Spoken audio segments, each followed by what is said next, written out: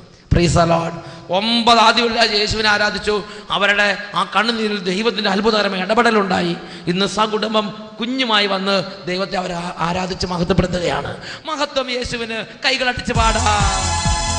മഹത്വം ദൈവത്തിന്, സ്തുതികൾക്ക് യോഗ്യനവൻ.